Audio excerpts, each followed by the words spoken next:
UN demands America give up its guns.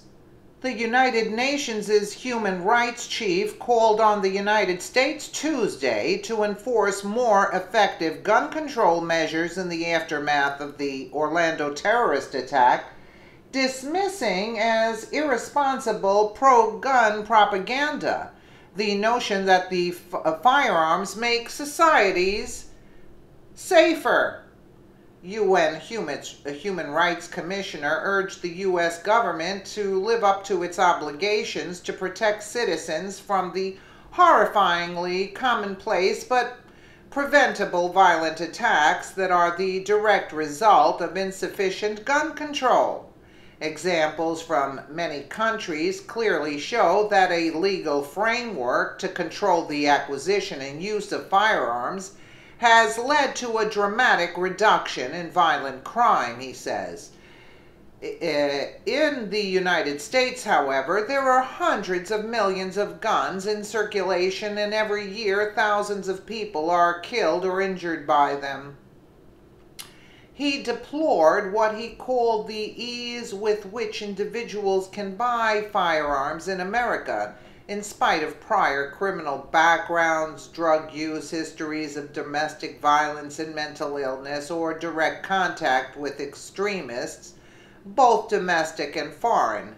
How many more mass killings of school children, of co-workers, of African American churchgoers? How many more individual shootings of talented musicians like Christina Grimmie, or politicians like Gabrielle Giffords will it take before the United States adopts robust gun regulation, he asked.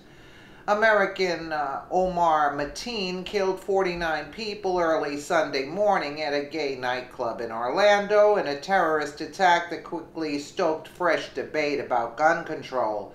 President Obama's early response to the shooting included the view that it was a further reminder of how easy it is for someone to get their hands on a weapon that lets them shoot people in a school or in a house of worship or a movie theater or in a nightclub.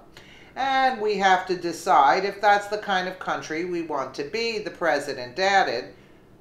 The former president, it should say, and to actively do nothing in a decision as well. Others contend that had some nightclub goers been legally armed, they might have been able to stop the terrorist. The UN's chief challenged the thinking behind that view. Irresponsible pro-gun propaganda suggests that firearms make society safer when all evidence points to the contrary, he said. He cited a recent report from his office on the question of human rights and civil access to firearms. Its conclusion include a call from governments to regulate the acquisition and possession of firearms. Human rights law requires member states to protect people from harmful private activities and to adopt appropriate regulatory and institutional frameworks, the report reads.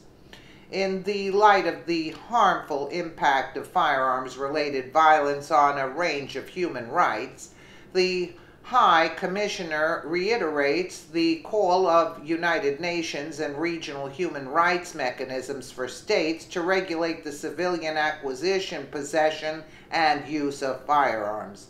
I urge everyone in the United States to rally around the common cause of ensuring that the human rights and consequentially the security of all are strengthened in the aftermath of this horrendous incident, he said. Really?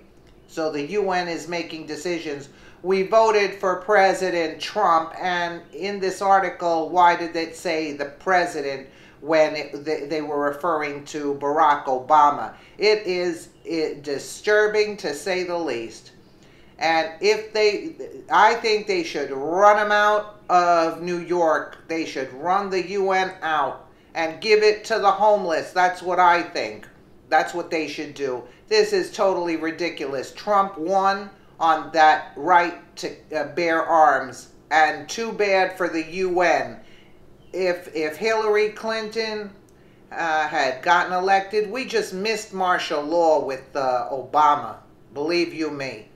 And if Hillary was elected, we'd either have total chaos of all the immigrants she would be bringing in, taking the guns away from law-abiding American citizens, and it would be a total disaster. Let us know what you think in the comments below, and thank you so much for watching.